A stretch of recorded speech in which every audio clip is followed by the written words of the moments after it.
Día. Buen día, ¿cómo ¿Qué estás? Un tal? placer ¿Cómo hablar andas contigo. vos? Estás en la Muy bien, Argentina, ¿no? estoy en Argentina, sí. Bueno, bueno. Ahí, la verdad es que lo de Perú es una lástima.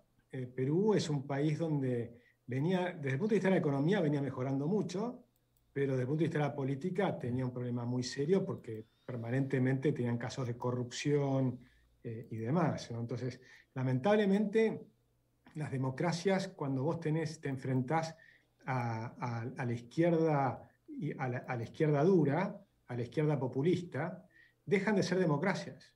Y ese es el problema. Cuando vos tenés un partido como que puede ser el de Castillo, que lo que va a buscar es la hegemonía, entonces ahí se pierden los controles de lo que sería una república. Esa es la diferencia entre república y la democracia.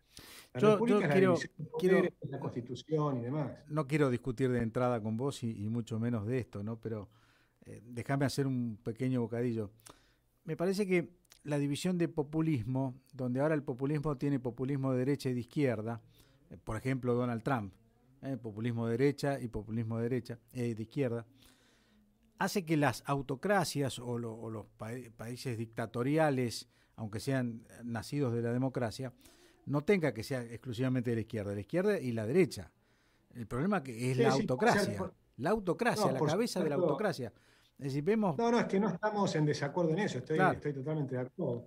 El problema está en cuando hay cuando el que triunfa pretende ser hegemónico claro, y no respetar las instituciones. claro, Y lo que pasa es que eso es lo que desde el grupo de Sao Paulo, del Foro de Sao Paulo y sí, demás, es lo que pregona. Entonces, el problema está que directamente pregonan eso. Es la idea de Laclau. Laclau, en sus libros, que ahora murió Laclau, pero basta leer sus libros, lo dice con total claridad. Ellos buscan un tema hegemónico, ellos ven no a la democracia como un diálogo entre personas que piensan diferente, pero que tienen que hacer acuerdos y dialogar, sino que lo ve como una lucha de clases donde uno se impone al otro.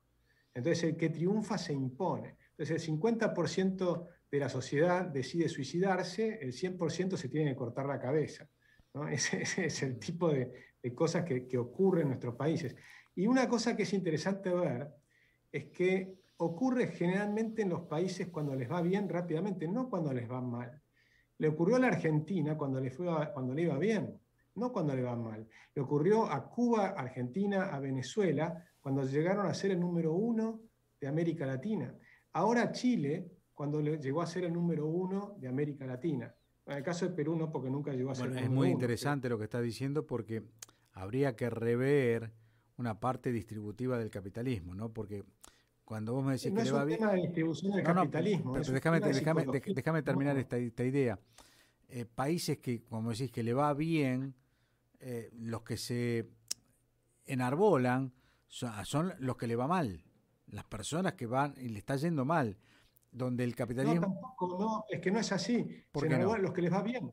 Le pasa, por ejemplo, en Chile había mejorado incluso la distribución de riqueza y la pobreza había bajado del 40% al 8%. Sí, pero el que le va Los que bien no fue a la mejoran, plaza esto a sí, Marta. no, pero lo que es interesante, Gustavo, de ver, es que justamente lo explica muy bien Ortega y Gasset en La Rebelión de las Masas, Mm, ¿no? Hay un capítulo que se llama La época del señorito satisfecho. sí, En Chile, por ejemplo, los obreros que eran pobres y trabajaron como locos y lo hicieron con gran esfuerzo para salir de la pobreza, lograron salir de la pobreza y le pagaron la universidad a sus hijos que recibieron todo fácil son los que después van y queman los subtes y los edificios.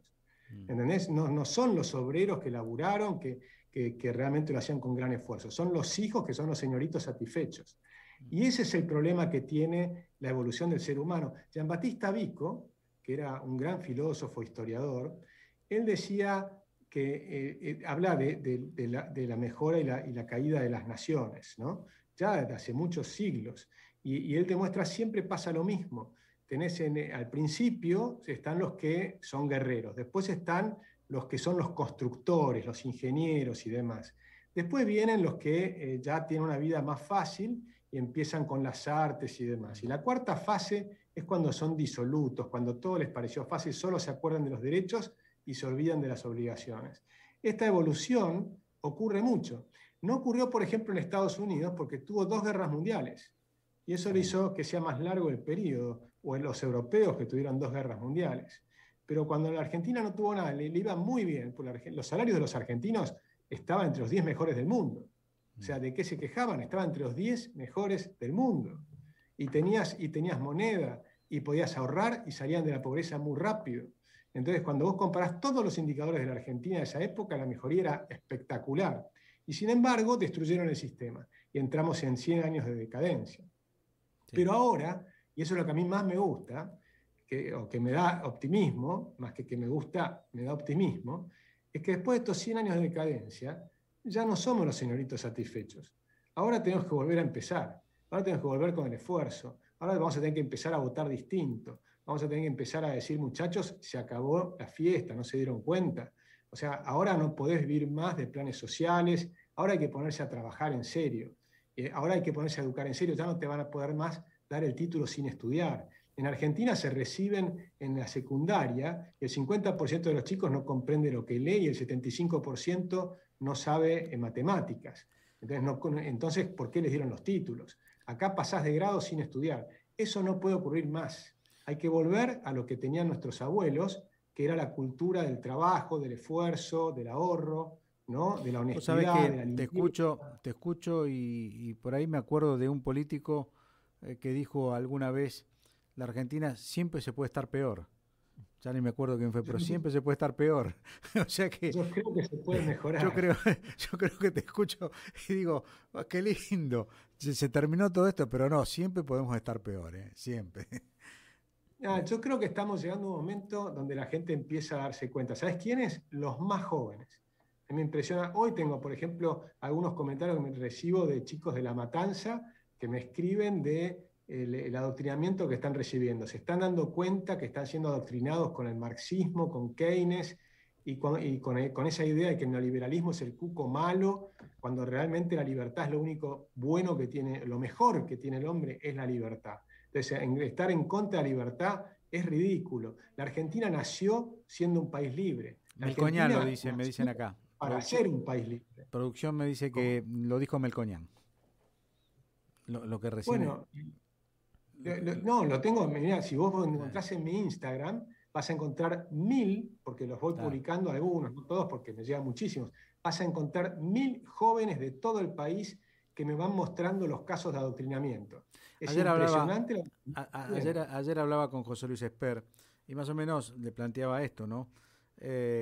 Los cambios generacionales. Una vez me lo dijo y lo reitero y espero que la reiteración nos entre a todos. Me lo dijo el consultor que falleció hace poquito, Jorge Giacobbe, que hablaba mucho con nosotros. Me dice, Gustavo, nuestra generación, parecida a la edad, nuestra generación fue la que nos llevó al desastre.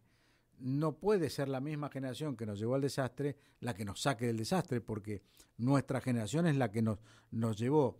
Por eso yo le he dejado a mi hijo, y en todo caso yo pido que se vayan con las nuevas generaciones para que ellos mismos saquen este desastre que hemos hecho los argentinos hasta este momento. Y a mí me parece... tengo mucha confianza. Fíjate, por ejemplo, los chicos jóvenes ahora tienen un potencial para salir adelante enorme que lo frustra el Estado. Por ejemplo, otro día me escribía un chico que es profesor de matemáticas, un chico de 27 años, y que él le enseña matemáticas a españoles. Pero ¿sabes cuál es por Zoom? ¿Pero sabes cuál es el problema? Le pagan, por ejemplo, $100. De los $100, $70 se los queda el Estado. $70 se los queda el Estado. Entonces, ¿cómo vas a salir de la pobreza? Al que labura, al que trabaja bien, al que estudia, al que logra ser profesor de matemáticas y que logra exportar sus servicios, el Estado le roba el 70%. Se lo roba porque eso es inconstitucional, es inmoral, es ridículo. Y en cambio, después a otro que no trabaja, le da planes sociales. Ese es el sistema que hay que revertir. Revertir, pero por completo. Se tiene que acabar el sistema de repartir plata del Estado por todas partes y, en cambio, poner impuestos por todos lados. Entonces, tenés 180 impuestos diferentes, cepos cambiarios, son todas fórmulas para sacarle plata a la gente, inflación. Todo eso se tiene que acabar y se tiene que acabar muy rápido. Eso tiene que ser en 3 o 4 meses del próximo gobierno. Sí, es muy difícil hacer un cambio, eso siempre lo hablan excepto lo dijo Alzogaray, hay que meter todas las medidas a la noche y a la mañana Todas tienen que leerlas, ser, ¿no? es así. Cuando vos mirás cómo se ha hecho en el mundo, se ha hecho así. Y no es difícil, es lo que se hace. O sea, sí es difícil, pero es la única manera de hacerlo. Sí, Y es lo que ha hecho Alemania. ¿Sabes cómo lo hizo Alemania? Alemania lo hizo un fin de semana. sí. Lo hizo un fin de semana. Cuando todavía estaba ocupado por los americanos, pero el general Clark, que era el que manejaba Alemania, era un planificador keynesiano. Y en cambio, el Erhard, que era el alemán que estaba debajo de él, le dejaron un resquicio chiquitito para poder liberar pesos. ¿Y qué hizo? Liberó todo de un día para el otro.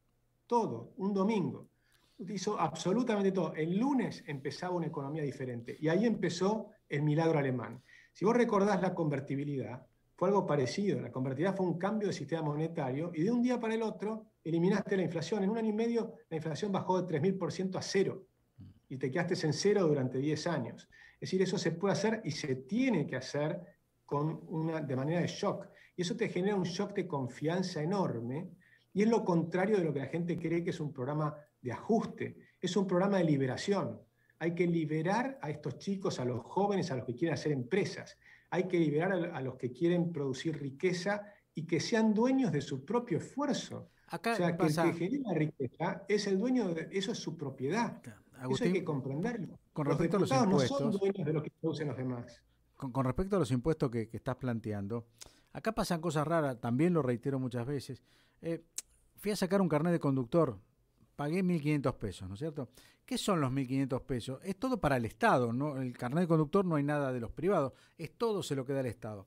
Entonces, me dan el recibo, lo tiro en el auto, cuando llego, che, pero acá dice 1.400, me sacaron 100 pesos, yo pagué 1.500, y por ahí encuentro en el suelo que había otro, y decía impuesto a los sellos provinciales, es decir, se reparten, se reparten la plata que te sacan.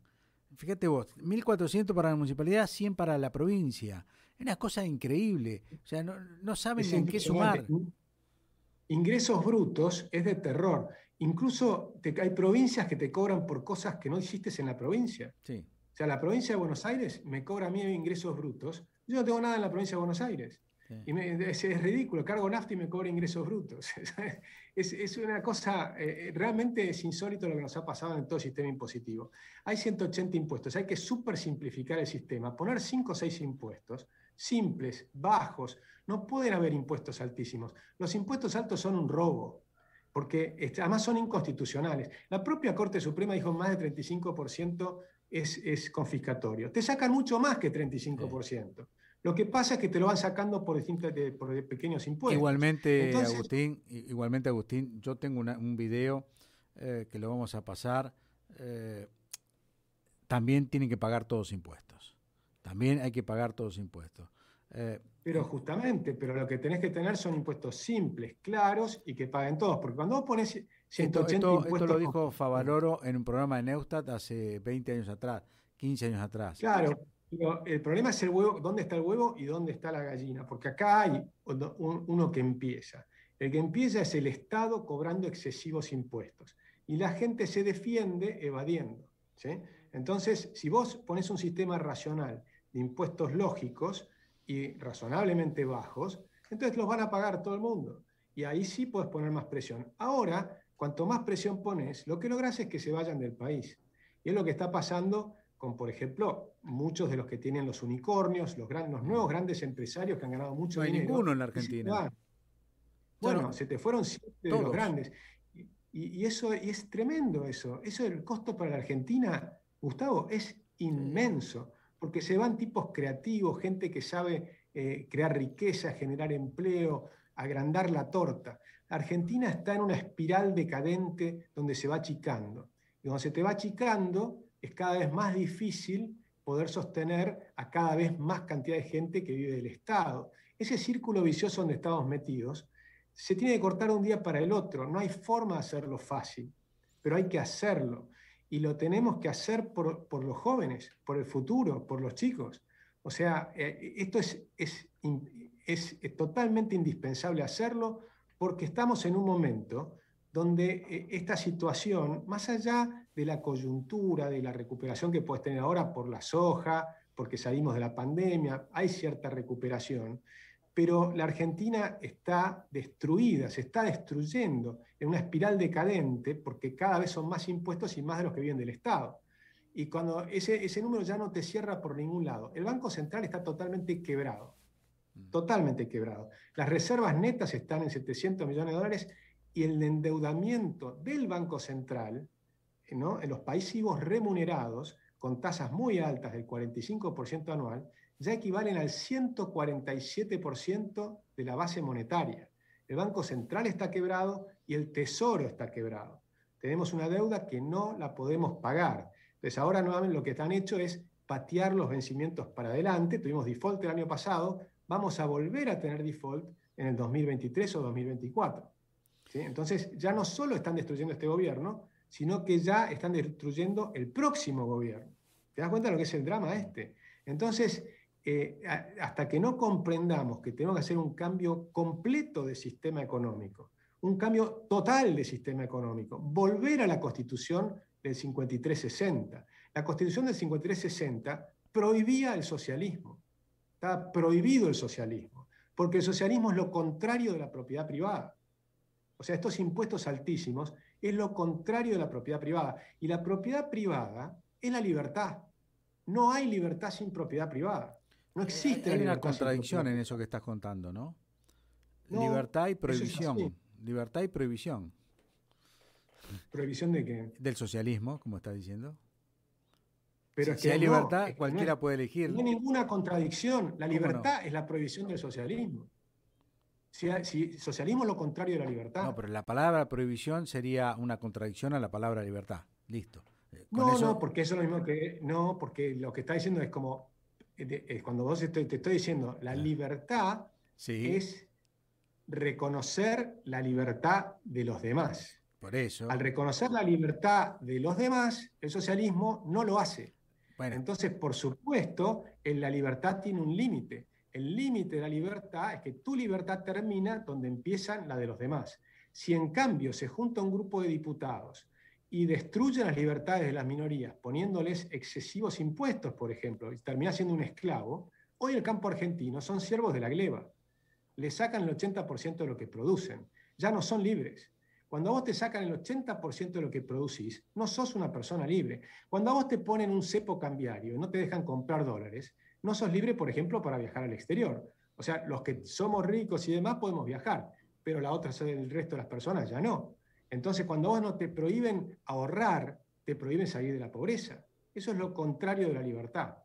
Es lo contrario. Cuando vos te ponen inflaciones de este nivel, como tiene la Argentina de hoy, y cepos cambiarios, y impuestos altísimos, ¿cómo salís de la pobreza? Es imposible. Por eso la Argentina no puede sacar, al contrario, aumenta la pobreza. En cambio, cuando un sistema libre, en un sistema como la Constitución del 53-60, era un sistema donde la gente era dueña del fruto de su trabajo y con su propio esfuerzo salía rápidamente de la pobreza. La Argentina era una máquina de sacar gente de la pobreza a ritmos impresionantes. Y por eso venían los europeos. Los europeos y gente de todo el mundo. Venían Agustín, para salir de la pobreza. Me encantaría seguir discutiendo estos temas y fundamentalmente las libertades y las prohibiciones y mucho más. Lamentablemente llegó las 11 de la mañana, ya tenemos las noticias que son 4 minutos. Muchísimas gracias, Agustín Echevarne. Muchas gracias, Gustavo. Un gustazo, como siempre, charlar contigo. Chau, hasta luego. Agustín Echevarne. No tenemos ni tiempo ni